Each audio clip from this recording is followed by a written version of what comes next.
네, 안녕하세요. 저는 오늘 과학기술협동조합지원센터 에서 공공구매 관련한 과학기술협동조합들의 공공구매 관련한 주제로 또 같이 함께하게 된 나비 프로젝트의 장덕수라고 합니다. 반갑습니다. 네.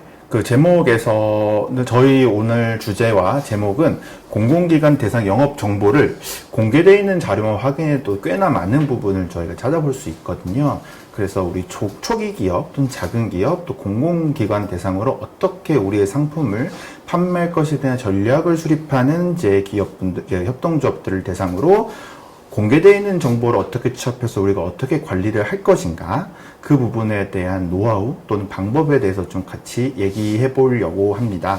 그래서 목차는 이렇게 좀 구성을 해봤습니다. 공공구매가 무엇인지, 그리고 공공기관의 정보를 취득할 수 있는 4가지 스팟에 대해서 좀 설명을 드리고요. 이것을 어떻게 하면 복합적으로 우리가 정보를 취합해서 관리할 수 있을지에 대해서 좀 얘기를 나눠보도록 하겠습니다. 일단 먼저 공공구매란 일단 이거는 그냥 제목 장표이긴 한데요. 공공구매는 공공기관에서 필요한 상품, 물품, 서비스 다 포함입니다. 이 부분을 민간 시장에서 어떻게 조달할 것인가, 그리고 또 조달하는가, 조달하는 것들이 이제 공공구매라고 볼 수 있습니다. 실제로 경제 영역의 세 요소 중에 민간 시장도 있지만 공공 시장도 분명히 많은 부분을 차지하고 있고, 공공기관들의 올해 예산 같은 경우도 650조 정도 되는 걸로 알고 있는데, 그 부분도 당연히 인건비나 이런 것들이 포함되기도 하지만 다양한 물품과 서비스를 구매하는 비용도 포함되고 있기 때문에 이 부분에 우리가 일정 부분 참여할 수 있고, 그리고 이 시장에 대해서 끊임없는 관심을 가져야 될 필요가 있습니다. 일단은 공공구매와 관련돼서 조금 이야기를 나눠보려고 하는데요. 일단은 공공구매라고 하면은 공공기관에서 물건을 산다고 했을 때 우리가 문득 드는 생각들과 사실은 어떤 건지 좀 같이 얘기를 해보도록 하겠습니다. 아마 이미 우리 참여하고 있는 과학기술협동조합 같은 경우에는 수많은 공공구매 시장에 진출하려고 너무 노력을 하고 있는데, 그 노력이 늘 최고의 결과라는 표현을 썼지만 늘 수주받지 못하고 쓰는 데가 있어요. 여긴 아닌 것 같아요. 또는 연락을 못 받는다든지 이런 부분들에 대한 경험, 아주 어찌 보면 조금은 불쾌한 경험을 가지고 있는 기업들도 꽤 있으실 겁니다. 우리 조합도 꽤 있으실 건데, 여기에 대해서 조금 얘기를 해보려고 해요. 일단 공공구매는 비효율적이고 권력적이다. 간혹 아주 이따금씩 뉴스에서 어떠한 물품을 공공기관이 샀는데 너무 비싸게 샀다, 그 문제다라고 뉴스에 나오기도 하는데요. 일단 그런 부분도 일정 부분 있긴 합니다만, 공공구매와 관련된 부분은 지속적으로 일단 개선은 되고 있다. 변화는 되고 있고, 2009년쯤 이후로 전자조달 시스템, 그러니까 전자로 이제 물품을 구매하고 또는 판매하고, 그리고 또 거기에 대한 제안서를 넣고 하는 그런 시스템들이 점진적으로 도입되면서 효율성과 투명성이 크게 향상이 되었습니다. 물론 이제 효율성이 과연 향상된 거냐라고 했을 때 이 부분에 대해서 조금 다르게 생각하시는 분도 있긴 하겠지만, 조금씩은 계속 효율적으로 변하고 있다라는 거는 저는 그렇게 얘기하고 싶습니다. 그리고 대기업이나 특정 업체만 혜택을 받는다라는 이제 생각이 들 수도 있는데, 일단은 공공구매 시장에서는 중소기업 제품 촉진 및 판로 지원에 관한 법률 등 이제 중소기업 제품을 이제 사야 되는, 또는 사회적 경제 기업의 제품을 사야 되는 의무 할당적인 부분도 있고, 특정 금액 이하의 서비스나 물품의 경우에는 반드시 중소기업 제품을 구매해야 된다라는 규정도 있습니다. 그래서 이제 예를 들면 이제 서비스 부분 같은 경우는 2.1억 이하의 이제 서비스와 관련된 이제 발주는 중소기업만 참여해야 된다는 제한 경쟁이 무조건 걸리게 되어 있습니다. 무조건은 아니지만 대부분 걸리게 되어 있습니다. 그래서 이런 부분들을 저희가 활용을 해볼 수도 있을 것 같고요. 또는 이제 일정 부분의 수의 계약 등을 하고, 또 제한 경쟁 입찰이 어떤 거냐면은 아까 말씀드렸던 것처럼 특정 조건이 맞는 기업만 참여하라는 건데, 여기에서 말씀드린 제한 경쟁 입찰은 중소기업 제품 등 아까 말씀드렸던 것처럼 이제 서비스 부분 2.1억 이하는 중소기업만 참여할 수 있는 용역으로 발주가 된다고 말씀드렸는데, 그 부분이 이제 제한 경쟁 입찰을 의미합니다. 그리고 다양한 규모의 기업이 참여할 기회를 제공을 하고 있는 건 사실입니다. 그리고 가격만을 중시하여 품질이 낮다라는 의견도 있는데요. 최저가 낙찰제를 하는 이제 그런 부분도 있긴 합니다. 그것들이 뭐 다수이긴 한데요. 뭐 종합 낙찰제, 적격 심사제 등 다양한 낙찰 방식들을 도입해서 품질도 고려하고 기술력과 실적 등도 같이 고려하면서 한 평가는 협상에 의한 계약, 그러니까 이제 계약을 이제 실제로 하게 될 때 협상을 통해서 기술적인 부분도 이제 고려를 같이 하는 부분도 활용이 되고 있다라는 말씀을 드립니다. 그리고 복잡한 절차로 인해 소규모 기업이나 신생 기업은 참여하기 어렵다라는 얘기가 있었는데요. 사실 뭐 제가 봤을 때도 절차가 좀 복잡하다고 느껴지는 건 사실입니다. 하지만 이 절차가 복잡하다고 느껴지는 이유도 또는 그렇게 할 수밖에 없는 이유도 분명히 있긴 합니다. 이런 뭐 예를 들면 지방자치단체의 계약 같은 경우 행정안전부가 또는 법률에 의해서 좀 정해져 있는 부분이 있고 중앙정부 같은 경우는 기획재정부 등의 이제 법률과 이제 시행령에 이제 적용이 되는데 그 절차를 모두 다 준수해야 되기 때문에 그러다 보니 절차가 복잡해지고 내야 될 서류도 좀 많아지는 것은 사실이긴 합니다. 그 부분에 대해서 뒤에 좀 얘기를 나눌 겁니다. 그리고 공공구매는 혁신을 저해한다라는 의견도 있는데 혁신제품 구매 목표제 등을 이제 만들어서 신제품의 구매도 장려를 하고 있습니다. 또 뭐 간혹 뉴스에 나오지만 뭐 부정부패 온상이냐라고 했을 때 뭐 그런 것들이 아주 없다라고 말은 못하겠지만 뉴스나 사실인 부분도 있으니까요. 그럼에도 뭐 전자조달이나 입찰 정보들이 다 공개돼 있고 계약 이행 과정이 다 투명하게 공개가 되어 있어서 이런 부분들을 통해서 무언가를 부정부패하기에는 많이 현실적으로 힘들다. 그리고 이런 부분들 입찰 정보의 공개나 계약 이행 과정에 대한 내용들도 뒤에 다시 한번 얘기 나누도록 하겠습니다. 그리고 또 이런 말씀들을 하십니다. 매해 1, 4분기 내에 대부분의 공공기관 발주가 이루어지기 때문에 이때가 매우 중요하다. 이때의 기업 대표님이나 영업분담하고 만나자 뭐 말 걸면 좀 싫어하는 경향도 있긴 합니다. 왜냐하면 많이 이제 접근을 해야 되기 때문에. 그리고 우리가 잘 아시겠지만 이제 그 공공기관의 회계연도는 1월 1일부터 10월 31일까지이기 때문에 그래서 1월 1일부터 3월 31일 요 사이가 되게 중요하다라고 하지만 실제로 중요합니다. 많은 부분들이 발주가 되고 있고 하기도 하는데 뭐 기관이나 뭐 어쨌든 상품의 성질에 따라서 다른 분기에도 발주하는 경우도 많고요.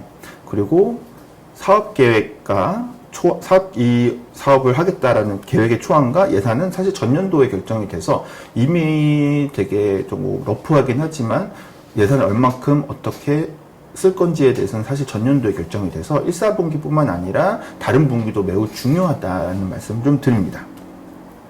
그 두 번째 특징인데요.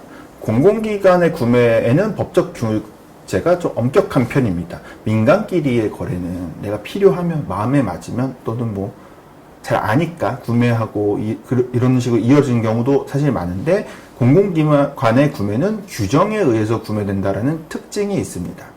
공공구매에는 대부분의 법률과 규정에 의해서 엄격하게 통제되고요. 국가계약법이나 지방계약법이 적용이 되는데 이 법 하위령으로 시행령, 뭐 거기다가 이제 규칙 이런 것들이 줄줄이 붙고 또 기관마다 또 특수한 동과 조건을 걸기도 합니다. 이 부분들을 다 알아야 하느냐? 물론 알면 좋겠지만 양이 너무 방대하기 때문에 우리가 모든 걸 알기는 힘들고요. 우리가 주로 납품하는 상품의 성질에 따라서 필요한 포인트 정도만 인지만 하고 있어도 충분합니다. 그리고 세 번째, 공공기관의 구매는 투명합니다. 그리고 공정하고요. 다른 말로 치면 좀 복잡한 면도 있습니다. 이제 공공자금을 사용하는 거기 때문에 높은 수준의 투명성이 요구되는 것은 당연할 것입니다. 그래서 입찰 과정과 체결, 지출 내역이 공개되어 있고 그 공개된 샘플을 이따 좀 보여드리도록 하겠습니다. 그리고 공공기관의 구매는 경제성과 공익성 또는 경제성 또는 공익성을 추구하는 경향이 있습니다. 늘 최저가로 구매하는 것은 아닙니다. 물론 가격 경쟁력, 가격의 부분도 되게 중요할 겁니다. 예산 절감의 차원에서요. 하지만 단순히 최저가만 선택하지는 않고요. 품질과 가격의 균형을 좀 추구한다는 것이 특징입니다. 즉 경제성뿐만 아니라 사회적 가치를 고려한 구매가 강조되기도 하는데, 그 예시로 중소기업 제한 경쟁이 될 수도 있고, 친환경 제품을 구매한다거나 사회적 기업 제품 우선 구매 등의 제도를 운영을 하고 있습니다. 그리고 공공기관의 구매는 공개적이라는 키워드를 갖고 왔는데, 민간 기업의 뭔가의 구매는 공개가 될 수도 있고 안 될 수도 있고, 사실 그게 또 영업 기밀이라서 당연히 공개를 안 하시게 되고, 그걸 볼 수 있는 방법도 없죠. 예를 들면 상장회사 같은 경우에 재무제표나 그런 구매를 일부 볼 수 있지만 늘상 공개되어 있는 건 아닌데, 공공기관의 구매는 기본적으로 공개가 원칙입니다. 그래서 구매 계획, 무엇을 살 것인가, 그리고 무엇을 어떻게 어느 금액에 얼마큼 살 것인가, 그리고 어떤 업체와 계약을 해서 진행을 하고 있다는 것이 공개되어 있습니다. 그런데 제가 계속 공개를 계속 얘기를 하고 있는데요. 나는 공개된 자료를 본 적이 없다 라고 하시는 분도 있을 텐데, 공개하는 플랫폼이 따로 있습니다. 거기를 우리가 좀 살펴볼 거고요. 그리고 사후 공개되는 계약도 있긴 한데요. 대부분 즉각적으로 바로바로 공개가 됩니다. 이게 글이 많아서 보이시진 않겠지만, 이게 다 읽어드리진 않을 건데요. 특징이 또 복잡한 절차와 판매에 필요한 서류들입니다. 지금 밑에 있는 모든 이 글씨들이 사실 이제, 경쟁 입찰, 그러니까 입찰에 참여하기 위해 기본적으로 필요한 서류들의 이름들입니다. 그리고 특히 지금 형광펜으로 표시한 것들은, 입찰에 참여하기 위해 그때그때 준비하지 않고 한번 준비해놓고 패키지 해놓으면은 좋을 서류들을 제가 이렇게 그려놨으니까 조금 확대해서 보시면 이게 보일 겁니다. 이런 것들 좀 참고하시면 좋을 것 같고요. 이만큼 서류들이 기본적으로 많이 필요해서 입찰은 한 열흘에서 15일 이렇게 공개가 되는데 이거 언제 다 준비하냐 라고 하실 수 있지만, 말씀드렸던 것처럼 형광펜으로 칠해 놓은 이런 것들 미리 준비해 놓으면은 우리 업무 시간도 줄일 수 있다. 이만큼 필요한 서류들이 있고, 그리고 또 절차 또한 복잡하다고 느껴지는데, 그거는 복잡한 절차도 맞지만 실제로 이 서류를 준비하다가 이렇게 복잡하냐라고 느껴지는 부분이 좀 많은 부분도 있어서 실제 단계는 몇 단계 되진 않습니다. 그리고 공공구매의 특징은 현금으로 받을 수 있다는 게 가장 큰 장점일 것 같습니다. 어음으로 주거나 뭔가 물품으로 주거나 현물로 주는 경우 없이 전부 다 현금으로 주는데, 이거는 큰 장점일 거고, 대부분 많은 기업들이 또 어떤 말씀들을 하시냐면은 현금 많이 주진 않아도 좀 까탈스럽게 납품을 받아도 현금으로 주니 우리의 사업의 현금 흐름에 정말, 우리 기업의 현금 흐름에 정말 도움이 많이 된다라는 의견을 주시기도 합니다. 이 자료들은 아까 우리 전 페이지에 있었던 형광펜으로 칠해놓은 자료들의 일부이고, 우리가 웬만하면 가지고 있어야 될 자료들의 내용입니다. 중소기업 확인서, 협동조합도 받을 수 있고요. 요거가 있어야지만 참여할 수 있는 입찰들이나 계약이 꽤나 되고, 우리가 서비스 부분은 2.1억 이상의 계약이 아니라면 중소기업 확인서 꼭 필요합니다. 그리고 간혹 수의계약 등에 이제 유리하게 좀 볼 수 있는 게 여성기업의 확인서인데요. 이사장님이 여성이거나 이사장님 여성이면서 지배구조에 여성분이 얼마큼 참여했는지 비율에 따라 여성기업 확인서 협동조합도 발행받을 수 있습니다. 여성기업 확인서의 좀 특징은 여성기업이어서 수의계약을 할 수 있는 한도가 조금 더 일반 기업보다 높다. 그렇기 때문에 조금 더 규모 있는 것을 계약을 할 수 있다라는 것을 의미하고요. 그 세 번째 보여주는 것은 사회적 기업의 취약계층 고용률 확인서인데요. 이거는 이제 과학기술인 협동조합 중에 사회적 기업이나 예비사회적 기업 인증을 받은 기업들한테만 해당이 되긴 합니다만, 사회적 기업도 수의계약의 한도가 여성기업처럼 다른 일반 기업의 수의계약에 비해 2배에서 3배 정도 높은데, 이 사회적 기업 같은 경우는 취약계층 고용이 전체 고용 인력 중에 30% 이상이 되어야 수의계약 비율이 다른 일반적인 수의계약보다 3배 또는 4배 정도 높게 할 수 있기 때문에 이런 것들을 발급받는 것도 고려해 보실 필요가 있을 것 같습니다. 그리고 직접 생산 확인 증명서라는 것이 있는데, 이거는 이제 특정의 서비스나 물품 같은 경우는 직접 생산을 한 상품만을 구매할 수 있는 이제 그런 규정이 있고, 이 상품 내역이 한 400여 개가 되는 걸로 알고 있는데요.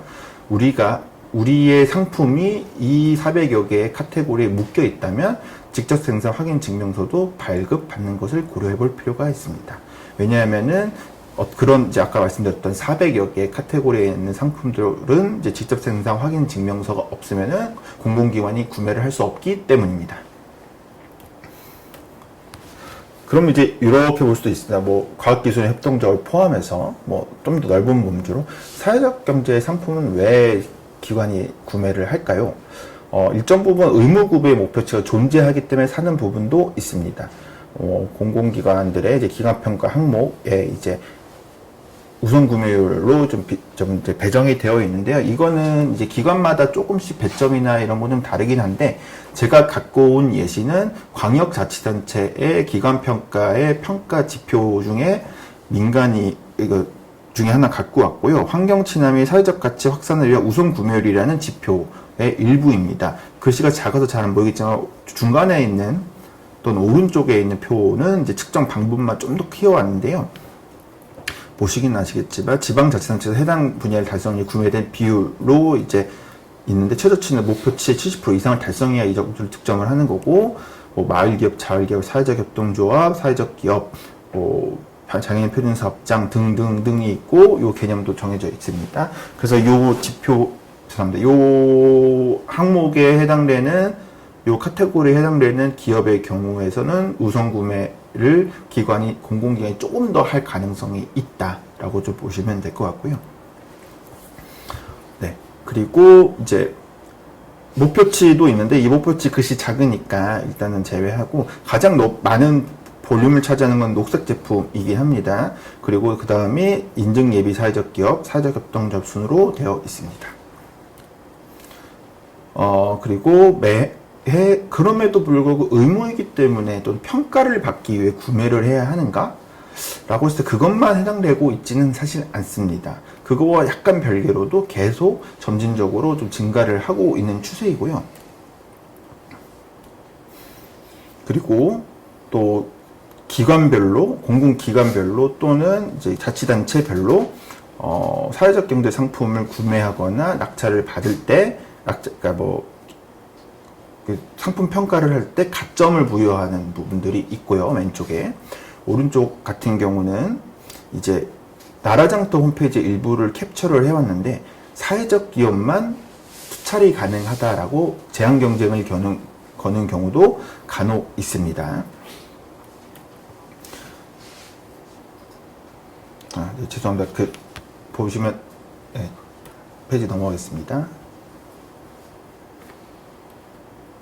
이거는 그냥 참고로 갖고 왔는데요. 저희는 이제 그러니까 판매를 위해서 필요한 서류들은 앞서서 좀 얘기했지만, 이제 사겠습니다라고 결정이 된 순간 또 제출해야 되는 서류도 양이 장난이 아닙니다. 글씨가 너무 빼곡해서 잘 보이지 않으실 텐데, 뭐 다 읽어드리진 않고, 이런 것들을 추후에 제출해야 되는데, 이게 뭐 공통적이진 않고, 요렇게 제시된 한 20여 개의 서류 중에 일부들이 많이 사용이 되고요. 하지만 우리 기업 입장에서는 이거는 사실 번거롭다고 생각하진 잘 않으시는 것 같아요. 왜냐면은 거래하기로 확정이 되었으니까요.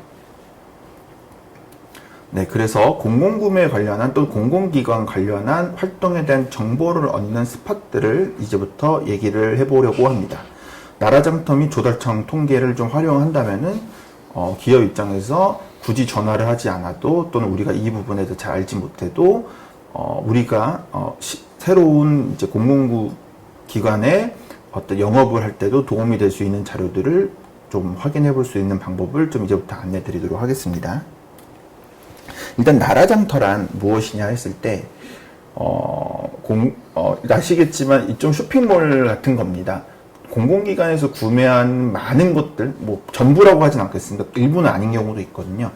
많은 경우의 내용들이 나라장터를 통해서 입찰 정보가 올라오고, 구매 계획도 올라오고, 그리고 여기서 평가도 하고요. 그 다음에 여기서 낙찰받거나 거래가 성사되면은 계약도 여기서 할 수 있고, 대금 청구도 여기서 하고, 대금도 여기서 받습니다. 여기서 다 할 수 있는 이제 복합적인 홈페이지라고 보시면 될 것 같고요. 그리고 공공기관은 기본적으로 본인이 구매하는 내역에 대한 계획과 조달 방법을 공개해야 합니다. 안보나 이런 관련해서의 부분은 공개가 되지 않는 경우도 있긴 합니다만, 기본적으로 공개입니다. 그리고 공개 방법으로는 다양한 방법들이 있지만, 통상적으로 나라장터를 통해 공개를 하는데요. 일단은 제가 나라장터 홈페이지에 발주계획 목록이라는 이제 카테고리가 있어서 거기 들어가서 우리가 판매하는 상품의 키워드를 검색을 해보면 어느 기관에서 언제쯤 어떤 거를 사겠다, 그리고 얼마어치 살 거다라는 것이 기본적으로 공개가 되어 있습니다. 하지만 발주 계획이 미리 한 달 전, 2달 전에 공개되는 것은 늘 아닙니다. 발주 계획 직전에 공개되는 경우도 꽤 있습니다. 그래서 발주 계획 목록을 상시적으로 확인하는 것도 중요합니다만, 좀 더 자세한 내용은 뒤에 또 확인할 수 있다는 것을 말씀드리고요. 그리고 나라장터는 입찰 과정뿐만 아니라 말씀드렸던 것처럼 계약, 대금 지급, 실적 확인 등 구매와 판매와 관련된 모든 절차가 수행이 가능합니다. 하지만 기관의 특성에 따라 간혹 입찰 외에 다른 프로세스, 입찰은 여기서 거의 대부분 하고요. 대금 지급, 계약, 실적 확인 등의 이런 프로세스들은 나라장터를 통하지 않고 직접 지류로, 그러니까 종이로 하는 경우도 간혹 있습니다. 그래서 지금 빨간색 부분으로 동그라미 쳐져 있는 이 부분들은 나라장터를 통해서 진행이 안 되는 경우도 간혹 있다라는 점 말씀드립니다. 그리고 뭔가 조달이 끝나고 난 뒤, 구매가 끝나고 난 뒤에 이 구매에 대한 이력을 지우지 않습니다. 이 말은 즉슨 과거에 이 기관이 이 상품을 어느 시점에 얼마어치 어떻게 구매를 했는지를 확인할 수 있다는 거고, 매해 정기적으로 주기적으로 구매가 되는 상품을 우리가 노리고 있다, 그 기관을 공공기관을 노리고 있다라고 한다면 나라장터를 통해서 또는 검색을 통해서 이전에 어떻게 샀지? 이걸 확인할 수도 있고요. 누가 납품했지? 그 기업명도 알 수 있습니다. 그리고 얼마어치 했지? 그리고 얼마를 투자를 해가지고 수주를 받았지?까지도 확인이 가능합니다. 그래서 빨간색 테두리로 해놓은, 정확하게 핑크색인데요. 공고 개찰일을 과거로 돌려서 23년도, 22년도로 돌려서 검색을 해보셔도 시면은 과거에 이 기관에서 누가 얼마어치 납품을 했는지를 확인할 수 있다라는 것을 말씀드리고 싶어서 이 페이지를 좀 준비를 했습니다. 말씀드렸던 건 누가 얼마에 구매했는지도 바로 확인이 가능하고요. 여기 왼쪽에는 이제 드론하고 배터리를 납품한 국방과학연구소에 납품한 것을 납품 의뢰를 했고, 납품을 해서 낙찰을 받은 기업들이 얼마에 투자를 했는지, 낙찰 받지 못한 기업은 얼마에 투자를 했는지도 확인이 가능하다는 것을 보여드리려고 왼쪽 장표를 좀 준비를 했고요. 그 다음에 오른쪽 장표는 이제 계약 현황 상세 정보인데, 이 계약이 어느 단계까지 이루어졌는지, 내가 계약하지 않아도, 우리 기관이 계약해서 하지 않아도 이 절차를 다 확인을 할 수가 있습니다. 여기는 농업 관련한 부분이 있는데, 수의 계약을 했고, 누가 했고, 얼마에 납품했고, 계약은 언제 했고, 지금 요 가업 같은 경우는 계약이 끝난 단계여서 나중에는 검수하고 대금 지급이 되는 과정까지도 볼 수 있다라는 것을 알려드립니다. 그래서 나라장터에서 첫 페이지에서 우리가 원하는 키워드 검색해보면 맨 왼쪽 입찰 정보에서 맨 왼쪽 네모가 있는데요. 요거가 먼저 떠요. 왼쪽에 여기 뜨는데, 우리가 물품을 판매할 건지, 공사를 할 건지, 서비스를 제공할 건지, 리스를 할 건지에 따라서 우리가 하려고 하는 카테고리를 눌러보시면 왼쪽에 첫 번째 줄은 뺄게 별 의미가 없어서 발주계획 현황, 사전규격 공개, 공고 현황, 개찰 결과, 낙찰자가 누구인지 이렇게 볼 수 있는데, 거기서 사전규격 공개는 저를 늘 확인합니다. 매일 한 번씩은 확인을 하고, 저도 사전규격 공개를 눌러보시면은 사전규격을 검색할 수가 있는데요. 그 사전규격이 공개라는 것이 뭐냐면은 공공기관에서 물품을 일정 금액 또는 난생 처음 구매를 하게 되면은 사전에 이 상품이 이 가격이 적절한지 시장에 선공개를 하게 되어 있습니다. 뭐 짧으면 3일, 뭐 길면 10며칠씩도 공개를 하는데요. 그거는 긴급 공고냐 아니냐 또는 금액에 따라서 좀 다릅니다. 일단 기본적으로 지방자치단체를 기준으로 하면은 5천만 원 또는 이상의 서비스의 경우에는 5천만 원 이상의 서비스 또는 신규로 발주하는 서비스의 경우는 필히 사전 규격을 공개하게 되어 있습니다. 그래서 사전 규격 공개를 눌러서 우리가 원하는 키워드를 쓰고 검색을 해보면은 중간에 있는 장표, 여기 노란색 글씨 있는 중간에 있는 요 내용에 보면은 저는 이제 이거를 드론이라고 검색을 또 해봤어요. 검색을 해봤을 때 분명히 쭉 나옵니다. 분명히 파란색으로 되어 있는데 그걸 또 클릭할 수가 있어요. 그래서 클릭을 해보면 저는 이제 드론 뭐 경징대회 행사 대행 용역이라는 걸 클릭을 해봤는데 예산은 1억이고 공개는 뭐 8월 12일 날 했고 의견 등록 17일 날 끝나니까 18일 날 이후에는 실제로 공개가 되겠죠. 그러면서 규격서 파일이라는 것을 또 빨간색으로 제가 네모로 해놨는데 거업 및 제안 요청서를 클릭을 해 보시면 이제 이 사업을 어떻게 발주를 할 것이고 얼마에 발주할 것이고 나는 공공기관은 무엇을 원하는지가 사전에 공개가 됩니다. 그 사전에 조금 미리 파악을 할 수 있기 때문에 우리 기업의 운영상 시간 부분을 조금 더 효율적으로 활용을 할 수가 있겠죠. 실제로 우리가 노리고 있고 우리가 할 수 있는 그런 서비스인데 이걸 봤을 때 너무 터무니없는 가격이거나 너무 과도한 요구를 하는 경우 밑에 있는 규격서에 관한 의견이라고 해서 이 의견도 제시할 수 있습니다. 이것은 어떠한 것 때문에 너무 과도하니 재고를 하셔야 합니다 라고 하면은 꼭 답변 달게 돼 있어요 또. 그리고 그 답변 단 내용을 또 반영을 해서 실제 공고에 이제 올리게 됩니다. 그리고 구매 계획도 볼 수 있는데 당연히 구매 계획은 이제 공개 입찰하고 공개되는 것이 전제이기 때문에 실제로 입찰 공고가 올라오면은 요 양 두 페이지처럼 생겼습니다. 그래서 여기에는 입찰을 언제부터 시작을 했는지 그리고 마감이 언제인지 또 제안서 제출의 마감이 언제인지 그리고 어떤 걸 구매하는지도 나오고요. 그리고 우리가 좀 자세히 봐야 되는 거는 당연히 입찰 날짜 당연히 잘 봐야죠. 왜냐하면 그때를 놓치면 큰일 나니까요. 하지만 그것만큼 중요한 것이 투철 제한 사항입니다. 그러니까 어떠한 업체는 참여할 수 없다라는 전제 조건들인데요. 이 사업은 제가 지금 샘플로 갖고 온 사업은 부산광역시에 있는 기업만 참여 가능합니다. 이고 그 다음에 두 번째는 이 소프트웨어 사업자로 업종이 등록된 업체만 가능합니다. 라고 되어 있습니다. 아마 이거는 제가 더 이상 살펴보진 않았으나 직접 생산 확인서가 있어야만 또 참여 가능하거나 그럴 수도 있습니다. 그 부분도 꼭 확인하셔야 되고요. 그리고 두 번째로 좀 주목해야 될 거는 첨부 파일입니다. 첨부 파일은 기본적으로 공고문과 제안 요청서, 뭐 옛날 표현으로는 시방서일 수 있고요. 시방서가 아니라 제안 요청서고 과업지선지 시방서가 됩니다. 그러니까 쉽게 말하는 공고문은 이거에 대한 공고문이고 이제 과업지시서는 우리가 뭐가 필요합니다라는 요구서이고 제안 요청서는 이제 이 입찰에 참여하기에 필요한 부대 서류와 규칙에 대해서 규정한 규정집입니다. 간혹 그런 경우도 있습니다.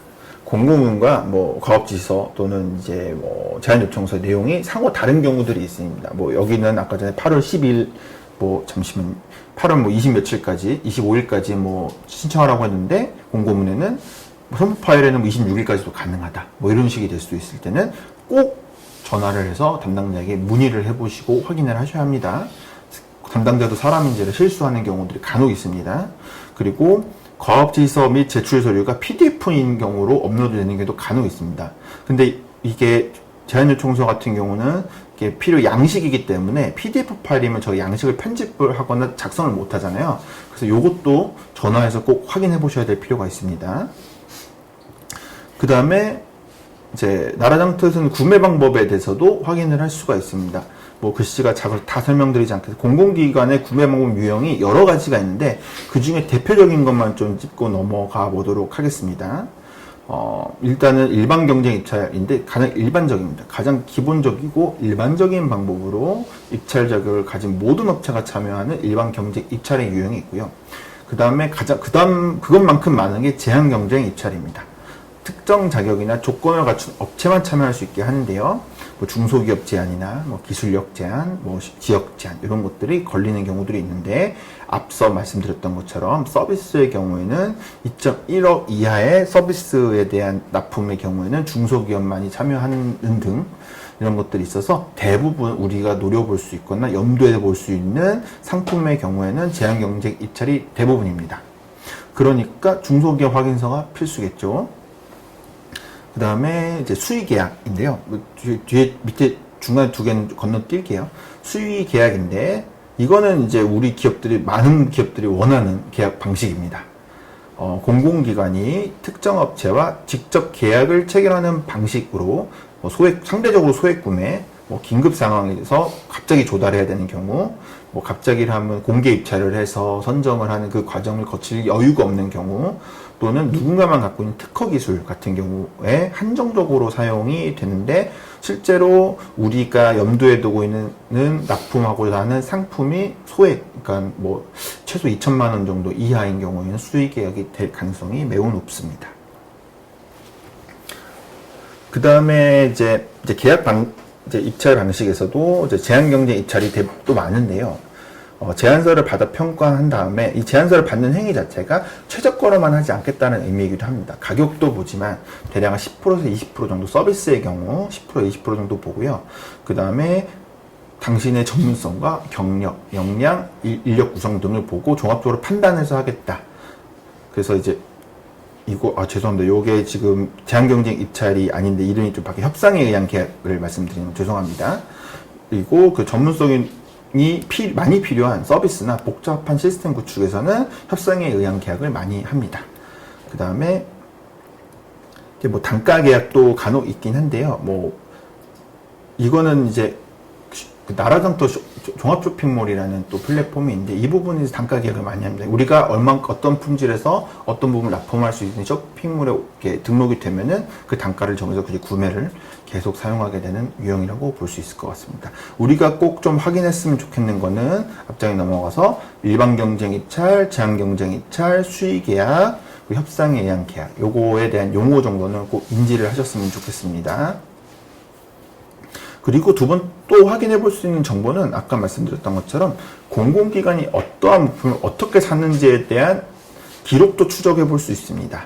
우리 나라장터 들어가서 아무 키워드로만 검색을 해보면 처음에 나오는 페이지에서 왼쪽에 보면은 입찰 정보라고 해서 왼쪽 칸이 있는데요. 거기에서 최종 낙찰자 또는 개찰 결과를 눌러보면 여기는 최종 낙찰자를 눌러보면은 입찰 정보 검색에서 이렇게 나옵니다. 거기에서 우리가 생각하고 판매할 수 있는 상품의 키워드를 공고명에다 검색을 해보면 최종 낙찰자 목록이라고 해서 쭉 또 나옵니다. 제 얼굴이 가리는데 윗부분만 보시면 되니까요. 여기서는 제가 기관으로 검색을 해봤는데요. 이제 광주광역시로 검색을 해봤더니 수요기관이 광주광역시인 것들이 전부 다 검색이 됐고 그 공고명이 나오고 낙찰자 이렇게 나오고 낙찰 금액이 나오기도 합니다. 그래서 작년에 우리가 염두했던 것들이 기존에 누가 얼마로 낙찰을 받았는지 볼 수 있으면 우리도 그 상품을 거기에 맞춰가지고 준비를 미리 대비할 수 있겠죠. 그리고 이제 개찰 결과에서 이제 실제로 보면은 검색해봐 똑같은 거 검색한 내용인데요. 거기에 진행 상황이라는 칸이 있습니다. 오른쪽에 있는데요. 왼쪽 장표 오른쪽을 보는 겁니다. 거기에서 개찰 완료 버튼을 누르면 입찰 결과가 나옵니다. 여기 같은 경우는 이제 좀 읽어드릴게요. 2024년 2학기 어느 중학교에 수학여행 위탁 경력 수의 계약을 하려고 한다. 그래서 우리가 요구하는 사양대로 수학여행을 위탁으로 운영해 줄 수 있는 곳이 누굽니까? 이 가격에 맞춰서 해줄 수 있는 곳이 어딥니까? 해서 개찰 순위가 밑에 쭉 나오는데 어느 여행사가 받았어요. 그래서 뭐 금액을 해서 최저여서 받았는데 투찰률이라고 해서 88.019 이렇게 나와 있습니다. 이 내용은 88.019는 원래 예산 대비 88.019%만큼 투찰했기 때문에 수주했다는 얘기인데요. 왜 88%냐, 뭐 60%가 될 수도 있고 50%가 될 수도 있는 거 아니냐라고 할 수 있는데, 너무 이제 경쟁적으로 최저가로만 투자를 받게 되면은 품질 보장이 안 될 수도 있기 때문에, 입찰 금액의 투자료를 뭐 88% 또는 90%, 86% 이렇게 서비스나 물품의 성질에 따라서 한선을 둡니다. 그래서 가격 투자를 할 때 우리가 88%에 가장 가깝게 투자를 해야 되는데요. 88%에 가장 가깝게, 뭐 예를 들어 이건 제가 볼 때 한 2,500 정도, 3천만 원 정도 되는 것 같아요. 그래서 3천만 원에 88%로 하면 입찰하면 되느냐? 그렇게 해서 될 수도 있고 아닐 수도 있습니다. 기본적으로 이것도 이제 계약을 어떻게 하겠다라는 규정에 따라 좀 다르긴 하지만, 추천번호라는 걸 뽑습니다. 이 추천번호라는 게 뭐냐 하면은, 예를 들면 3천만 원짜리 가업에 대한 이제 좀 참여할 수 있는 기업이 와달라라고 한다면, 이 추천번호를 뽑아서, 예를 들면 3천만 원짜리면은 플러스 마이너스 3%의 금액을 랜덤으로 추출을 15개를 해서 기업마다 2개씩 뽑습니다. 기업마다 많이 뽑은 것의 그 숫자에 해당되는 금액의 88%를 의미해서, 사실상 이런 부분은 좀 운에 좀 맡겨야 되는 부분도 있다라는 거 말씀드립니다. 그래서 간혹 저희에게 또는 저에게 이 용역은 얼마에 투자를 해야 수주할 수 있겠습니까? 라고 물어보시는 경우들이 있습니다. 근데 저는 거기다 답변을 드릴 수가 없죠. 완전히 무작위고 랜덤이기 때문입니다.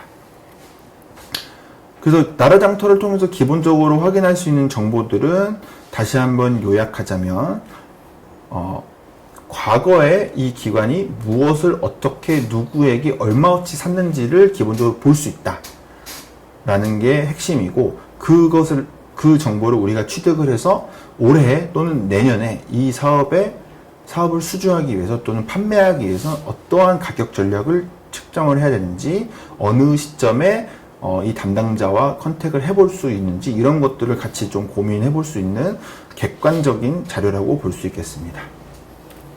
그 다음에 조달청에서는 조달정보개방 포털이라고 하는 홈페이지에서 조달청을 통해서 판매된 또는 구입된 모든 상품에 대한 데이터를 공개를 하고 있습니다.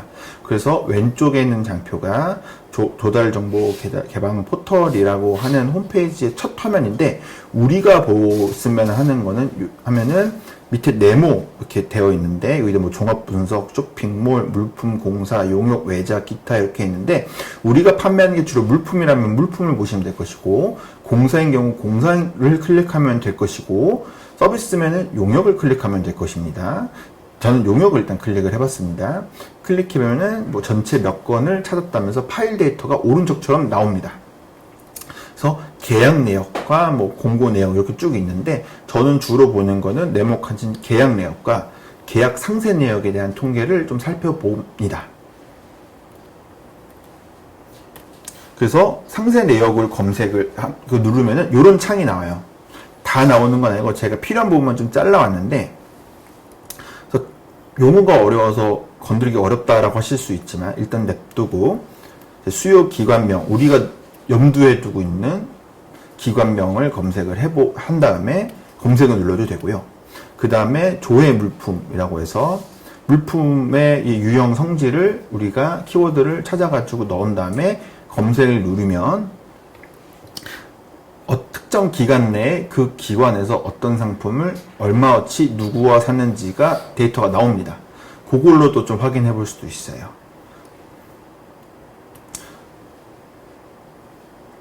그리고 조달정보 개방 포털에서는 이게 2009년인가 2000년대 후반부터 이 조달청의 나라장터를 운영을 했기 때문에 데이터들이 많이 쌓여 있습니다. 그래서 요 많이 쌓인 데이터들을 가지고 이제 우리 기업들에게 품목별 입찰을 하거나 뭐 판매할 수 있는 의사결정을 지원하는 이제 일종의 데이터를 좀 제공하는 것도 있는데, 저는 잘 활용하지 않지만, 내가 납품할 수 있는, 우리 조합이 납품할 수 있는 상품이 어느 기관에서 어떻게 수요가 있는지, 어느 지역에서 수요가 있는지를 확인해 볼 수 있는 객관적인 자료라고 보시면 되겠습니다. 여기,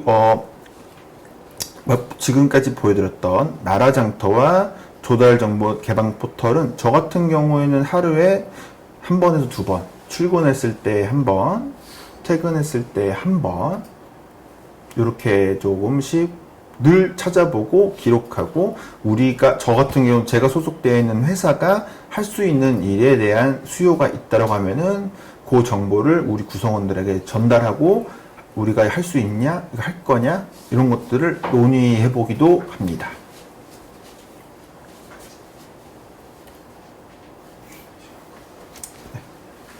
그 다음은 정보 공개 우리 구성원들에게 전달하고 우리가 할 수 있냐, 할 거냐 이런 것들을 논의해 보기도 합니다.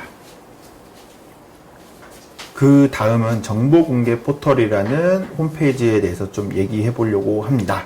처음 들어보신 분도 있을 수 있을 것 같습니다. 정보 공개 포털이라는 홈페이지가 있는데요.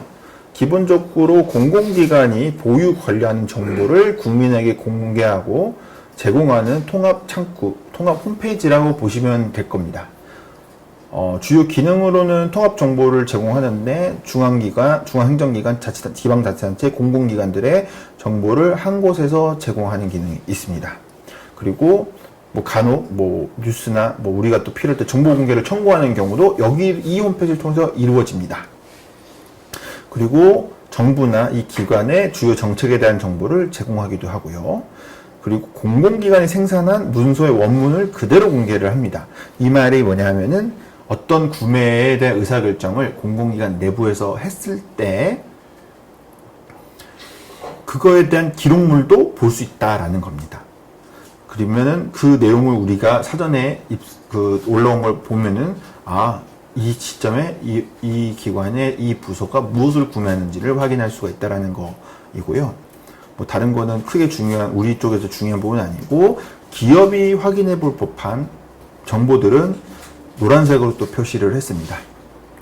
통합정보 정보 제공 기능을 통해서 우리가 염두에 두고 우리와 관련이 있는 특정 사업에 대한 추진 계획이나 발주 계획 수립 내용을 공식적으로 볼 수 있다라는 것. 그 다음에 저는 정보 공개 청구하는 것을 권해드리진 않습니다. 왜냐하면은 정보 공개 청구를 하는 경우 비공개나 부분 공개인 경우 청구가 안 되는 경우도 있고요. 청구한다고 해서 바로 볼 수 있는 게 아니라 10일 또는 20일 정도 걸리고 난 뒤에 볼 수 있다라는 이제 시간차가 있어서 그렇게 썩 우리한테 도움이 되지는 않는다라는 걸 좀 말씀드리고, 그래서 정보공개 청구를 너무 자주 이렇게 궁금하니까 다 해봐야지 당연히 국민의 권리로서 해볼 수 있습니다만 우리가 영업적인 의사결정을 하고 경영적인 의사결정을 할 때 너무 텀이 길다라는 단점이 있어서 저는 권해드리진 않습니다. 그리고 정책 정보인데요. 그래서 여기도 마찬가지로 특정 사업의 추진 계획과 발주 계획 수립 내용을 확인할 수 있다. 그리고 이 내부 기함은 원문을 그대로 볼 수 있는데요. 발주처가 원하는 바, 발주처가 뭘 사고 싶은데 그것에 대한 의도를 파악할 수 있다라는 점이 있고, 정보 목록은 이제 과거의 업무 정보도 볼 수 있는데 1년 전, 2년 전, 3년 전의 정보들을 우리가 검색해서 확인해 보면 과거 이 사업이 어떤 역사와 맥락을 갖고 있었는지 그거에 맞춰서 우리가 납품하고자 하는 공공기관의 발주 의도를 좀 파악하는데 도움이 될 수가 있어서 제가 노란색으로 좀 색칠을 해봤습니다. 그래서 정보공개 포털이라고 검색 포털에 검색해 보시면은 다 들어갈 수 있어요. 제가 링크를 올려놓기도 했는데요. 그거는 너무 기니까 그냥 네이버나 이런 곳들에서 정보공개 포털 검색하면은 그래서 눌러보면은 첫 페이지가 이렇게 생겼습니다. 첫 페이지가 이렇게 생겼고, 우리가 봐야 되는 거는 가운데에 있는 검색할 단어를 입력해 주세요인데, 여기에 우리가 판매하고자 하는 그 상품의 키워드를 써서 검색을 하면은 이렇게 나옵니다. 저는 이번에 드론이라고 검색을 해봤습니다. 또 계속 드론이라고 일관적으로 좀 하고 있는데요. 드론과 관련된 원문 정보는 최근 3개월에 모든 공공기관에서 198건이 있었습니다. 여러 가지 있는데요. 앞부분도 좀 읽어볼게요. 문화, 드론 페스티벌에 대한 지원 보고, 지원 결과에 대한 보고, 드론 코딩 프로그램 운영 강사 수당비를 지급한 내역, 그 다음에 드론 융합과 실험 실습 재료 구입에 대한 결의, 이런 비용, 이런 것들이 검색이 되더라고요. 그래서 드론 관련 정보 목록에서 했는데 요거 이제 눌러본 화면 보여드릴 거예요. 근데 기본적으로 검색을 하면 원문 정보, 정보 목록, 기관장 결제 문서로 구분이 되어 있습니다. 하지만 우리는 원문 정보에 집중해서 확인하시면 됩니다. 사실 정보 목록에 있는 내용이 사실 더 궁금하실 거예요. 이거를 몇 번 해보시다 보면은. 하지만 이거는 정보 공개 청구를 해야만 볼 수 있는 문서여서 시차가 좀 있어서 저 같은 경우 원문 정보 부분만 확인을 해봅니다. 그래서 원문 정보 상세에서 드론 융합과 실원 실습 재료 구입 결의라는 그 원문 정보를 클릭을 해봤더니 강원도에서 실습 기자재를 사기 위한 결의문에 대한 파일인데요. 파일이 공개가 되어 있어요. 이게 늘 그러니까 기본 원칙은 공개가 맞습니다만 간혹 비공개되는 경우나 부분 공개되는 경우도 있는데요. 비공개되는 정보들은 너무 우리가 거기에 그걸 보겠다라고 너무 생각하지 마시고 공개나 부분 공개 자료만 봐도 이 공공기관의 구매에 대한 이유나 흐름은 확인해 보실 수 있어요. 그래서 원문 정보 첨부 파일에서 세부적으로 어떤 것을 구매하는지 확인이 가능한데요. 여기 보면은 네모 PDF 다운로드, 뷰어 바로 보기, 뭘 눌러도 상관없고 볼 수가 있습니다.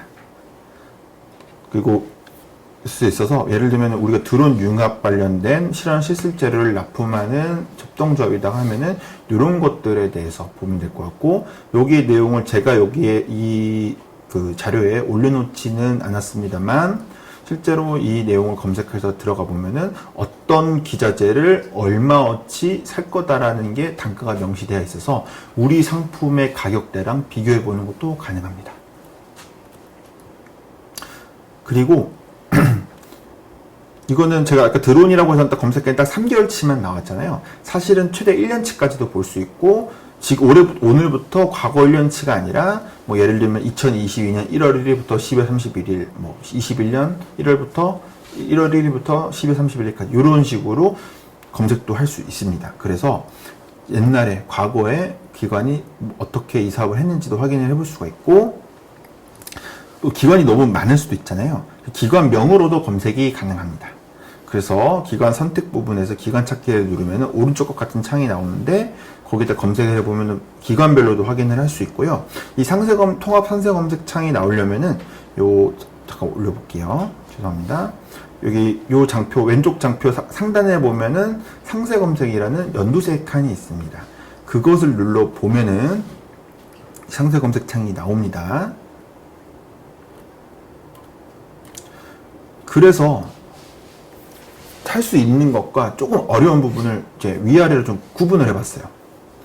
이 기관에 또는 우리가 할 수 있는, 우리가 납품할 수 있는 것 또는 우리와 연관이 있는 공공기관의 사업 계획은 전년 11월부터 5월 사이에 수립되어서 정보공개 포털에 대부분 공개가 됩니다. 그리고 과거 구매 이력을 확인해 볼 수도 있습니다. 그리고 이 과거 구매 이력은 또 조달청의 그 나라장터의 내용과 조금 다를 수 있는데, 나라장터 같은 경우는 이제 상대적으로 소액인 뭐 1,000만원, 2,000만원 요 이하는 여기서 확인이 불가능한 것도 되게 많아요. 하지만 그 이하에 있는 모든 구매 내역은 내역과 구매 내용이 정보공개 포털에서 확인할 수 있으니 좀 더 상대적으로 소액인 경우에는 정보공개 포털을 통해서 확인해 보시는 것을 좀 권장을 드립니다. 그리고 모든 그 내부의 기한문, 내부의 결제 문서가 공개되어 있지는 않으나 최소 부서장의 결제 내용은 기본이 모든 자료가 공개입니다. 그래서 공개되어 있는 것들만 봐도 우리는 충분히 볼 수 있다. 그리고 뭐 최대 담당자 전화번호가 담당자가 누군지, 뭐 부서가 어딘지까지도 확인이 가능합니다. 근데 정보공개 포털에서 찾기 조금 어려운 부분들이 있습니다. 정보가 공개가 안 되는 것들도 다소 있습니다. 뭐 법령상 이건 공개 안 해도 된다, 할 수 없다라는 거라든지 개인정보 부분은 공개가 되지 않습니다. 그리고 그 비공개 정보나 부분 공개 정보를 정계 청구를 할 수 있지만 소요가 되고 10일 이내에 기본적으로 공개 여부를 통보하고 공개를 해야 되면 하게끔 되어 있지만 그 기간이 계속 연장될 수도 있습니다. 그리고 몇몇 기관의 정보는 확인할 수가 없어요. 뭐 보안시설이나 이런 것들은 공개가 안 되죠, 기본적으로. 그리고 뭐 서울시와 같이 몇몇 기관의 정보는 본인들이 그러니까 본인이나 이제 그 기관이 자체적으로 정보 포털을 운영하는 경우들이 있습니다. 그래서 서울시 같은 경우는 서울시 정보공개 포털이라는 별도 홈페이지를 통해서 서울시의 자료를 확인할 수 있으니 서울시 같은 경우, 특히 서울시 같은 경우는 그렇게 확인을 꼭 해보시면 좋겠습니다. 네, 잘 쉬고 오셨나요? 저 일단은 알리오라는 것부터 이제 시작을 할 건데 중간에 채팅으로 실시간 채팅으로 문의 주신 내용이 있어서 잠깐 좀 확인하고 답변 드리고 시작하도록 하겠습니다. 중소기업 경쟁 제품 품목 리스트에 없는 경우에는 직접 생산 확인서를 어떻게 받을 수 있나요? 인데요. 일단은 경쟁 제품 품목 리스트 없는 거는 제가 잘 이해는 못했지만 마지막 부분 이해를 제가 좀 할 수 있었습니다. 직접 생산 확인서는 어떻게 받을 수 있나요? 인데요. 여기는 이제 smpp.go.kr이라고 해서 그런 홈페이지가 있는데요. 그 홈페이지에 들어가면은 뭐 중소기업 확인서, 여성기업 확인서 등을 이렇게 한 번에 뽑을 수 있는 중소기업 관련한 이제 종합 포털입니다. 거기 들어가셔서 직접 생산 확인서를 이제 신청해서 받을 수 있는데 어떠한 제품이냐 상품이냐에 따라서 약 한 달 정도 소요가 되고요. 직접 생산하고 있다라는 것, 얼만큼 생산할 수 있다라는 것을 입증을 하셔야 되고, 그리고 요 심사 때문에 기업의 현장 방문할 수도 있습니다.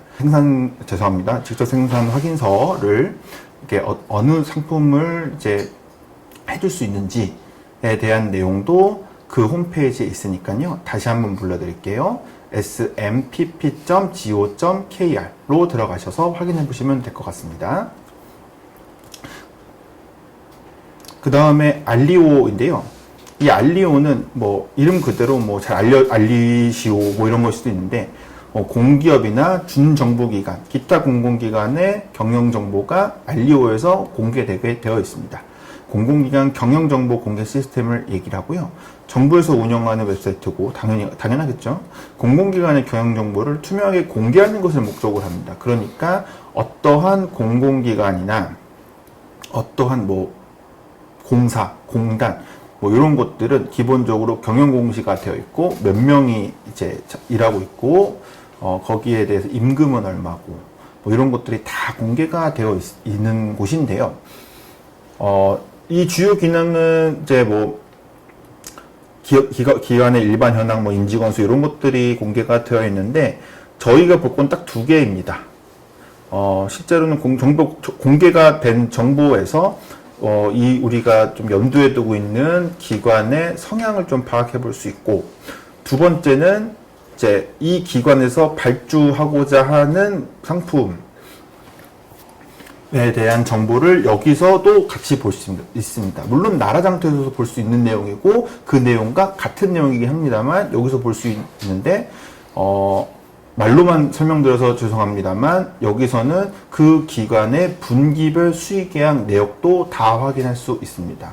어떤 상품을 언제 누구에게 얼마로 샀는지까지 확인해 볼 수 있어서 뭐 분기별이니까 뭐 4사분기 뭐 작년 같은 거 보고 싶으시면 4사분기만 보셔도 다 볼 수 있거든요. 그래서 그 부분을 보시면서 이 기관은 수익계약으로 뭘 사는구나도 확인해 볼 수 있다라는 것을 말씀드리려고 좀 가져와 봤습니다. 그래서 알리오의 정보를 찾는 방법은 저는 아까도 말했 딱 두 개 보는데 그 중에 하나가 기관 입찰 정보를 주요 수시로 공개시를 하거나 입찰 정보를 자동으로 업로드하는 것도 있습니다. 이 부분을 보시면서 이 기관에서 이런 거 사는구나 라고 볼 수도 있고 기관명으로 검색해도 되고 검색은 우리가 판매할 수 있는 상품의 키워드로 검색하는 게 가장 확실합니다. 그래서 실제로 뭐 이렇게 뭐 정기공시하고 뭐 수시공시 뭐 하는데 아까 말씀드렸던 우리가 희망하는 거래처의 일반적인 기관 정보도 객관적인 정보도 여기서 확인해 볼 수 있습니다. 딱 여기까지예요, 알리오는. 그래서 알리오에서 할 수 있는 것들은 뭐 기관별 좀 표현이 잘못된 수익계약도 포함해서 공개를 하고 수시로 공개를 합니다. 분기별로 공개를 합니다. 그리고 계략적인 정보가 가능한데 확인도 가능한데 약간 좀 우리 입장에서 조금 단점이라고 하긴 그렇지만 조금 이렇게 고려돼야 될 지점은 정보 공개 포털이나 나라장터에서 확인이 가능한 부분 똑같이 또 확인할 수 있습니다. 그래서 나라장터와 정보공개 포털을 찾는 습관이 있다면 굳이 알리오까지 확인해 보실 필요는 없다. 하지만 정보를 취득할 수 있는 스팟이기 때문에 한번 같이 좀 다뤄봤습니다. 그 다음에 이제 지방재정 365라는 홈페이지가 있는데요. 여기는 이름 그대로 지방재정을 365일 공개한다라는 의미를 좀 가지고 있고요. 뭐 중앙정부의 재정도 보고 싶다 하시는데 거기가 어떻게 보는지 저는 거기까지는 찾지 못했어요. 그래서 지방재정 365라는 홈페이지를 좀 소개를 좀 해드리려고 하고요. 지방재정 365란 지초자치단체의 재정정보가 실시간으로 공개된다고 보시면 되는데 이 플랫폼은 지방자치단체의 재정정보를 공개하고 국민이 쉽게 접근해서 이해할 수 있게 한다고 하는데 우리가 봐야 될 정보는 사실 좀 몇 개 안 되긴 하지만 되게 상세하게 나와 있습니다. 뭐 주요 기능은 전체 지방자치단체 재정정보 볼 수 있고 실시간으로 자치단체 예산, 결산, 재정 운영 현황을 볼 수 있습니다.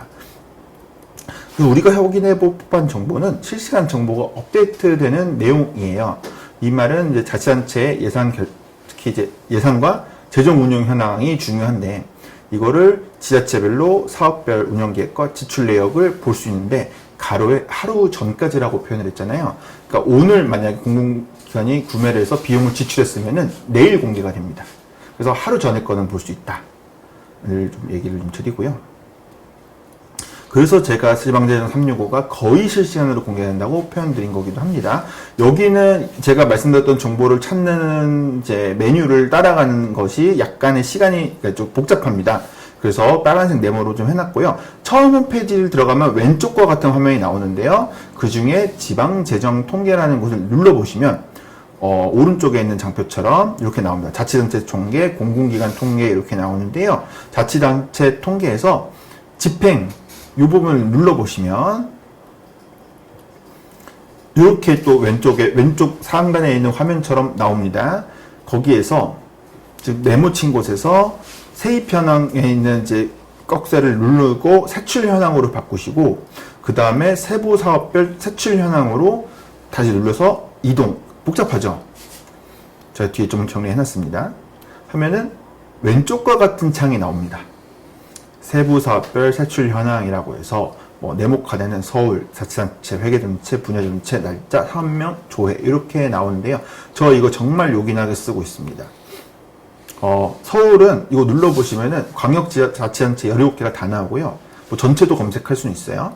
한 다음에 그 서울로 일단은 한정해서 하면 서울 한 다음에 자치단체를 클릭하면은 구단위 25개 다 나오고 그 회계전체랑 분야 선택은 건드릴 필요 없이 사업명에 우리가 납품할 수 있는 상품의 키워드를 쓴 다음에 조회를 합니다. 그러면은 밑에와 같은 화면으로 검색이 되는데요. 세부 사업명을 클릭하면은 세부 사업에 대한 내용을 확인할 수 있어요. 그러니까 세부 사업명 밑에 있는 뭐 쭉쭉쭉쭉 있는 글씨들을 글씨가 아니라 클릭을 또 할 수 있어요.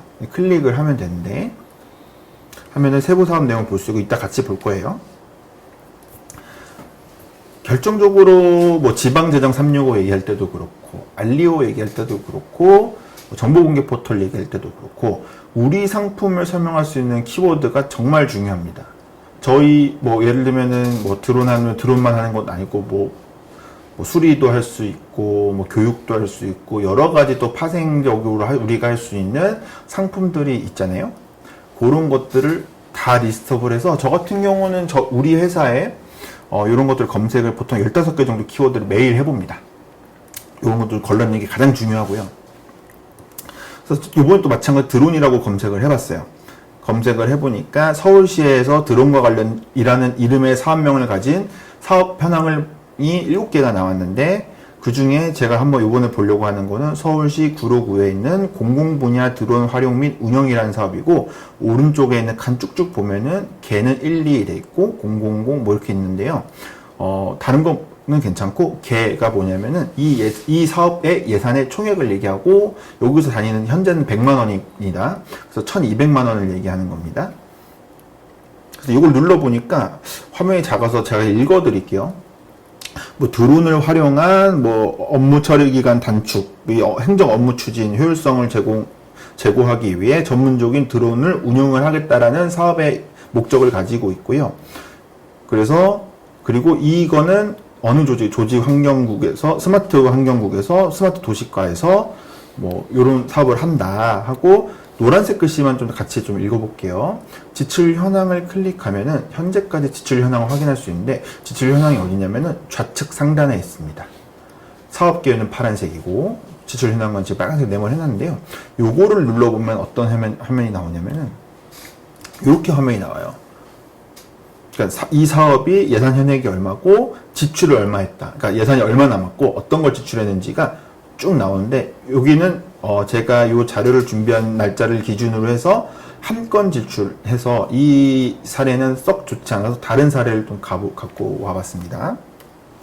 그래서 이제 경기도에서 또 드론이라고 검색을 해봤더니 드론이라는 사업명을 가진 사업이 총 38건이 검색이 되었습니다.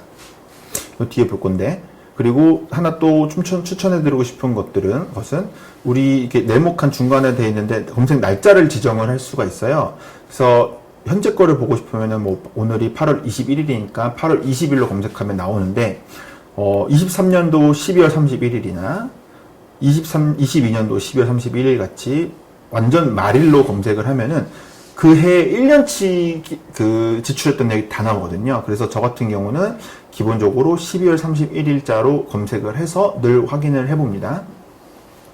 그리고 이 시스템이 조금 안타까운 게, 공공기관이 결산을 해야 되다 보니까 3월 정도까지는 이 시스템을 이용을 못하는 경우도 못합니다. 거의 안 되더라고요. 그건 조금 아쉽긴 하지만 어쨌든 볼 수 있다는 거고, 드론이라고 검색을 경기도 걸 해봤고, 그래서 제가 어떤 사업 하나를 클릭을 해봤는데 글씨 작아서 안 보이긴 하지만 요건 별 중요하진 않고, 오른쪽에 네모칸에 있는 거는 작지만 좀 읽어볼게요.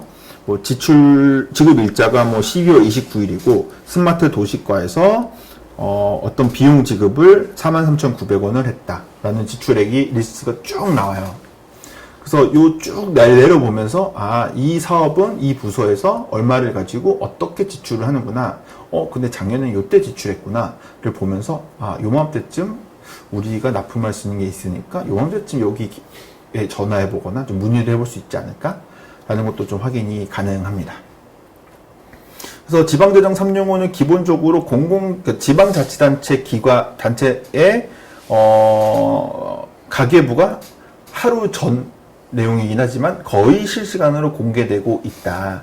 그래서 이제 어떤 사업에 어떤 예산이 있는지, 어떤 부서가 운영하는지 이런 것들을 좀 살펴볼 수 있다라는 거고요. 그 다음에 지방재정 365에서 할 수 있는 것과 저기 하기 힘든 것을 조금 얘기를 좀 해보려고 합니다. 기관별 사업과 예산, 실행 방법, 현재 지출 내역을 한눈에 볼 수 있습니다. 아까 전에 잠깐만 올라가 볼게요. 죄송합니다. 요 검색하면은 밑에와 같이 칸이 나오는데 세부 사업명을 누르면 이 사업의 목적이 뭐고 누가 하고 어떤 예산으로 하는 거며 어떠한 목표를 갖고 있는지가 개략적으로 사업 계획과 목표치가 나와 있어요. 그거 보면서 이 사업의 목표가 뭔지 확인할 수 있는데, 어떤 지자체는 그거를 정말 상세하게 써서 제시하는 반면에 어떤 지자체인 경우는 정말 러프하게 쓰는 경우도 있어서 좀 더 자세한 내용은 여기서 확인을 해보거나, 좀 더 뭐 고차원이라고 하긴 그렇고 좀 더 번거롭겠지만 이 자치단체를 감독하는 의회의 홈페이지에 들어가서 회의록에 있는 부침수로에 있는 사업계획을 살펴보는 것도 방법이긴 합니다만 너무 많은 시간이 걸려서 거기까지는 권해드리진 않습니다. 다시 넘어가 볼게요. 그리고 기관마다 또 아까 했던 내용이 그대로인데요. 기관마다 공개 정도는 다르지만 생각보다 되게 완결성 있고 세부적으로 공개가 되어 있다는 것을 말씀드립니다. 그래서 이거 가지고 이 사업 우리가 염두에 두고 있는 사업이 어떻게 진행이 되고 있구나, 어떤 거구나를 확인할 수 있고요. 말씀드렸던 것처럼 매해 12월 31일 기준을 검색하면은 그 해에 지출한 내역 전체를 볼 수 있습니다. 하지만 조금 요 지방재정 365에서 확인할 수 있는 정보에서 약간 아쉬운 거는 모든 기관이 운영계획을 세부적으로 업로드하고 있는 것은 아닙니다. 그리고 같은 사업이어도 어쨌든 의사결정에 따라서 이 사업이 통합되거나 폐합되거나 또는 이제 사업 이름이 같은 건데 이름이 변경이 돼가지고 늘 같은 키워드로 매년 하던 그 사업이 검색이 안 되는 경우도 있어서 요거는 조금 우리가 좀 염두에 두고 검색을 해봐야 될 것 같고, 그리고 누구에게 구매했고 지출했는지까지는 사실 확인이 되진 않습니다. 그러니까 어느 날짜에 어떤 이유로 얼마어치를 샀다는 확인을 할 수 있는데요. 하지만 누구한테 샀는지, 누가 팔았는지는 확인이 안 됩니다. 그리고 네 번째, 우리 상품의 상품 키워드를 자체적으로 준비하지만 검색 자체가 어렵습니다. 그러니까 우리가 판매하고 있는 상품을 어떤 이름으로 검색을 해야 잘 걸리는지, 죄송합니다. 잘 걸리는지, 이런 것들을 우리가 한 15개, 20개 정도 리스트업을 해놓고 검색을 해보면서 최적의 검색 키워드를 우리가 만들어 나가야 될 필요가 있고, 우리가 앞단에 우리가 이제 챗GPT와 같이 이제 챗봇형 AI에 대해서 얘기를 해봤는데, AI를 통해서 한번 이런 키워드를 한번 좀 리스트업 해보는 것도 어떨까라는 생각이 좀 들었습니다. 그리고 전 5번은 제가 확실치 않은데요. 중앙부처에 대응되는 재정을 볼 수 있는 포털이 있는지 없는지 사실 저는 잘 몰라가지고 오늘 제시를 못 드렸습니다. 그래서 저는 일단 없다라고 생각을 하고 있는데요. 중앙부처에 대응되는 실시간으로 재정 정보를 볼 수 있는 포털은 죄송합니다. 저는 아직 못 찾았습니다. 있을 수도 있긴 합니다만. 네. 그래서 오늘 얘기했던 게 나라장터, 조달청 통계, 그 다음에 정보공개 포털, 알리오는 일단 뺄까요? 네, 빼고, 지방재정 365, 요 총 4개의 포털은 우리의 기업의 상품을 대표할 수 있는 키워드를 가지고, 출근해서 한 번, 퇴근 직전에 한 번, 이렇게 2번씩 검색해서 늘 현황을 파악하시는 것이 습관으로 좀 들이셨으면 좋겠습니다. 물론 규모가 있는 우리 과기업, 과학기술협동조합이거나 영업 관련한 전담 인력과 부서가 있는 어느 정도 규모가 있는 부서라면은 자체적으로 이런 거를 하시겠지만, 그렇지 못한 기업 같은 경우는 소수의 근로자나 또는 대표자께서 직접 이렇게 아침에 출근해서 한번, 퇴근하기 직전에 한번 이렇게 해놓고 리스트업을 해서 이 사업을 할까 말까에 대한 의사결정을 좀 하는 습관을 들면 어떨까라고 제안을 드립니다. 오늘 조금 더 남긴 했는데 좀 부연 설명을 드리자면은, 사실 규모가 있는 기업한테는 이 내용은 정말 재미없는 내용일 겁니다. 왜냐하면은 당연한 얘기, 당연히 오픈되어 있는 정보에 대한 얘기를 하고 있느냐라고 하긴 하겠지만 그렇지 못한 기업도 있고, 그리고 공공기관에 전화를 해서 물어보거나 이러면은 상처를 받으시는 조합도 상당히 꽤 많습니다. 표현이 그렇지만 조금 잡상히 취급한다는 느낌도 받기도 할 때도 있고, 상처도 받고, 이러긴 하는데, 전화를 해서 물어보고 친절하게 답변해주면 좋긴 하지만, 그게 구매로 10이면 10번 이어지는 것도 아니고, 참 지치는데요. 일단은 전화를 해서 물어보기 전에, 이메일은 기본적으로 공개가 안 됐으니까 해볼 수 없으니, 전화로 물어보기 전에 사전에 이 기관의 성질과 이 기관이 무엇을 할 거냐, 무엇을 구매할 거냐, 이런 것들을 사전에 다 학습한 뒤에 핀포인트로 어느 부서 누구시죠? 저 요번에 혹시 요런 거 작년에도 구매하셨던 것 같은데 올해도 하시나요? 저희 요런 거 좀 하는데 이제 입찰되는 일정 좀 알 수 있을까요? 이러면은 이제 대부분 잘 알려주시더라고요. 제가 그런 식으로 연락을 해보면. 그리고 요 사업에 관심 있는지도 물어보고, 우리 기업 뭐 하는지도 물어보고, 이러는 경우들도 사실 다수 있었습니다. 그래서 어느 시점쯤에 우리가 이렇게 입찰할 거니까 저희도 누가 하면 좋을지에 대한 고민이 많다라고 하시면서 우리 기업의 정보를 많이 물어보세요. 그리고 실제로 이것을 발주할 시점에 연락도 주시는 경우, 메일을 주시는 경우도 간혹은 아니 꽤 있습니다. 그래서 그렇게 이제 핀포인트로 접근하면 좋겠다. 그리고 기초자치단체니까 시군구청 같은 경우는 기본적으로 민간인에게 공개가 돼 있어서 출입카드 없이 들어오실 수 있는 곳들이 대부분이긴 한데요. 광역자치단체만 가도, 그 단계만 가도 아무나 못 들어가기 때문에 들어가서 뭔가 영업을 하거나 이러지 못하니, 물리적으로 들어가지 못한다면은 온라인으로 들어가서 우리가 정보를 취득해가지고 핀포인트로 접근을 하자. 그게 우리가 시행착오를 줄일 수 있는 방법이라고 생각을 하고, 우리가 지금 많은 과학기술 협동조합들이 대부분 한두 명의 인력과 이제 이사장님과 이제 몇몇 이사님들의 지대하신 노력으로 운영이 되는 곳이다 보니 시간 절감 차원에서도 사실 이런 오늘 제가 소개해드리고 사용 방법을 설명드렸던 포털을 이용하시면 어떨까 합니다. 저는 어떻게 쓰는지에 대해서 조금 얘기를 해보고 마무리를 좀 지어보도록 하겠습니다. 그래서 다음 장이 복합적으로 활용하기입니다. 저는 오늘 포털을 각각 하나씩 따로따로 끊어서 설명을 드렸습니다. 하지만 저는 이거를 되게 복합적으로 정보를 취득하고 사용을 합니다. 두 가지 추천 방법을 좀 들고 왔어요. 네, 이렇게 되어 있는데 일단 첫 번째 스텝으로는 우리 기업의 상품을 대표할 수 있는 키워드. 오늘 키워드라는 얘기 정말 많이 했는데 이게 제일 중요한 것 같아요. 안 그러면은 모든 내용을 다 확인해야 돼서 너무 힘드니까 대표할 수 있는 키워드만 추출을 한다. 왜냐면은 모든 것은 검색으로 가능하기 때문이죠. 그 다음에 추출된 키워드를 일단 첫 번째 전 나라장터에서 먼저 검색을 해봅니다. 그 다음에 사전 규격 공개 아까 말씀드렸고 설명드렸잖아요. 요걸 먼저 그 다음에 봅니다. 이 규격을 공개해서 3일 뒤 또는 5일 뒤, 뭐 다음날, 그러니까 뭐 이렇게 실제로 본 공개될 자료를 미리 보고 이런 게 미리 발주가 되네 하면서 미리 마음의 준비와 입찰에 들어갈지에 대한 상황 판단을 합니다. 실제로 뭐 예를 들자면 서비스 부분에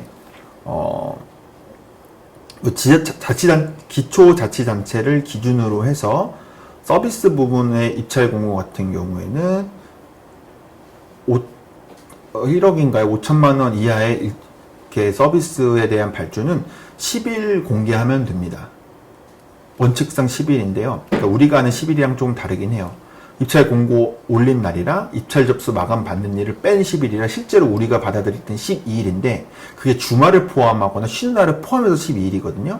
생각보다 되게 짧습니다. 짧은 시간 내에 이 사업에 입찰을 할 거냐 말 거냐부터 해서 입찰 서류, 아까 20몇 개 정도로 보여드렸죠. 그런 거를에 대한 작성에 대한 준비 또는 발급받아야 될 서류에 대한 준비 그리고 실제로 제안서를 써야 되니까 제안서 PPT도 만들어야 되고 간혹 어떤 곳들은 PPT를 인정 안 해서 한글 파일이나 이제 MS 워드 파일로 내라고 하는 곳들도 또 텍스트를 써야 돼요. 단순히 텍스트만 쓰는 게 아니라 어떻게 이 사업을 운영해서 고객에게 최적의 결과를 제공할 수 있느냐를 제시해야 되기 때문에 그거에 대한 기획 시간, 고민 시간 이런 것도 다 필요한데 쉬는 날 포함해서 열흘 안에 이걸 다 해결을 해야 합니다. 생각보다 되게 근데 그 와중에 우리가 이미 하고 있던 사업도 진행을 해야 되는 거예요. 그러니까 생각보다 10일이 엄청 짧습니다. 10일이 엄청 짧기 때문에 미리 하루라도 2, 3일이라도 미리 이 발주 계획을 확인하고 대응할 수 있다면 조금이라도 시간을 줄일 수 있겠죠. 그래서 이제 그 부분은 저는 되게 중요하게 생각을 하고요. 그 다음에 우리가 염두에 두고 입찰하고자 하는 사업에 작년에 또는 과거에 낙찰을 누가 받았느냐, 어떤 기업이 받았느냐, 또는 얼마에 받았느냐에 대한 이력을 파악을 해서 합니다. 뭐 2, 3년 때 같은 업체가 받고 있다 이러면은 뭐 사람 마음이라는 게 한번 바꿀 수도 있는 거니 이때 한번 노려보는 것도 괜찮겠다라든지 그렇지 않다고 한다면은 뭐 작년에 했던 업체명이 나오니까요. 사업자 등록번호나 업체명 나오거든요. 그거를 뭐 검색 포털에 검색해서 이런 기업들이 이런 걸 하는구나 라는 것도 확인이 가능하고 간혹 그런 기업들이 본인의 포트폴리오라고 해서 그 사업에 납품했었던 실적을 일부 또 보여주는 경우가 있어서 이거 이런 사업이구나 라고 확인할 수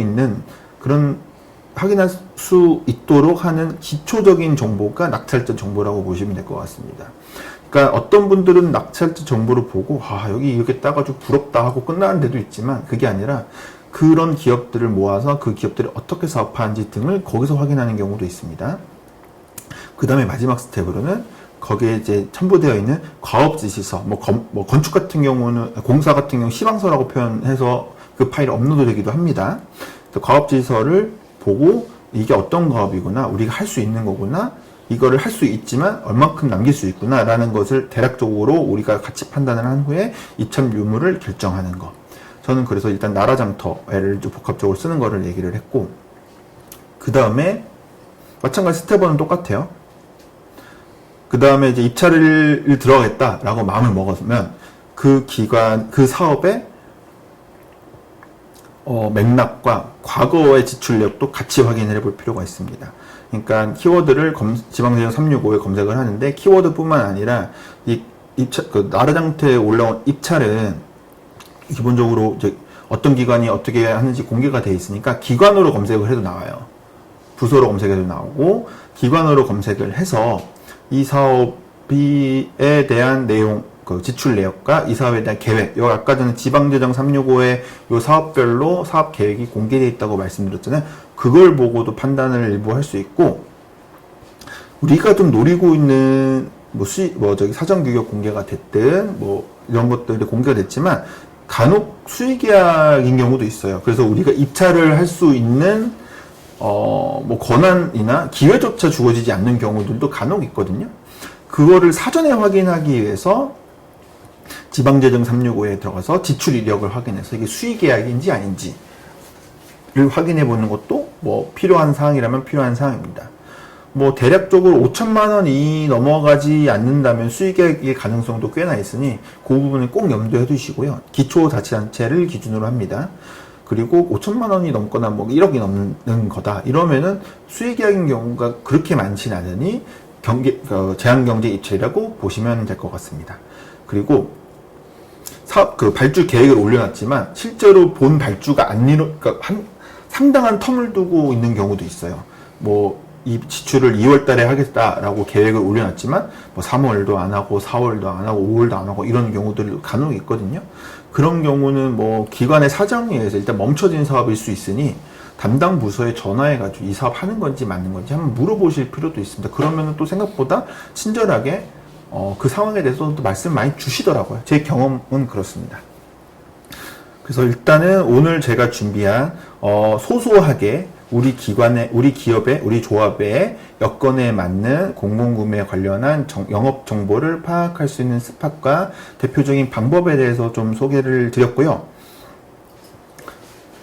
그리고 잠깐 이제 요 지원사업, 과학기술협동조합 지원센터 지원사업 소개를 좀 드리고 저는 오늘 마무리 인사를 드리도록 하겠습니다. 일단은 소개해드리고 사업화 지원 사업하고 이제 컨설팅 이런 것들 일단 먼저 좀 얘기를 드릴게요. 이제 과학기술인 협동조합 지원센터는 이제 협동조합 기본법에 의해 설립된 협동조합 중에서 이공계 인력이 조합원을 참여해서 과학기술하는 사업을 하는 협동조합의 성장 발전을 지원하기 위해 만들어진 지원센터입니다. 그래도 기술인 협동조합이라고 하면은 이제 이학공학 분야에 또는 이와 관련된 학제의 융합 분야 인력이 이제 5인 이상 또는 50% 이상 참여하거나 하면서 과학기술한 관련 서비스를 제공하는 협동조합을 과학기술인 협동조합이라고 명칭을 하고 있습니다. 그리고 설립 현황은 처음에 2013년부터 시작을 해서 현재 700여 개의 이제 협동조합이 같이 참여해주고 있고요. 주로 기술 서비스 분야나 교육 문화 서비스, 이것도 마찬가지 서비스 분야고 연구결도 서비스, 대부분 다 서비스 부분입니다. 그래서 이 조합들의 전체 총 조합 수는 1만 명 정도 되고 평균 출자금도 2천만 원 정도 넘을 만큼 좀 높고 조합원 수도 8,000명, 개인 조합원 수 8,000명이면 총 조합원 수, 법인 조합원 수도 포함해서 9,000명, 10,000명 가까이 되는 거고, 이제 고경력의 과학기술인의 비율도 30% 정도 이상 될 만큼 전문성을 가지고 있는 과학기술인 협동조합이라고 볼 수 있습니다. 하고 말씀드릴 수 있을 것 같습니다. 일단 과학기술인 협동조합의 특징은 앞서 말씀드렸던 것처럼 과학기술인의 생산, 판매 등 5인 이상의 사람과 법인이 모여서 이제 전문인들의 융합으로 과학기술인들이 주체가 되어서 지속 가능한 일자리를 만드는 공동의 필요와 욕구를 사업으로 해결하고자 자발적으로 결성한 법인이면서 법인적인 협동조합을 얘기를 하고, 협동조합이니까 공동으로 소유하고 민주로 운영을 하고 동업하는 회사를 의미를 합니다. 그래서 여러 가지 유형들이 있다고 하더라고요. 뭐 제조하는 판매형, 뭐 지역사회 기여하고 교육 강의, 뭐 산학연 협동형. 아까 전에 과학기술 협동조합의 주 사업군을 봤을 때 뭐 교육 강의도 되게 많았고 연구도 많았잖아요. 그래서 이런 부분들이 좀 주가 되고 있습니다.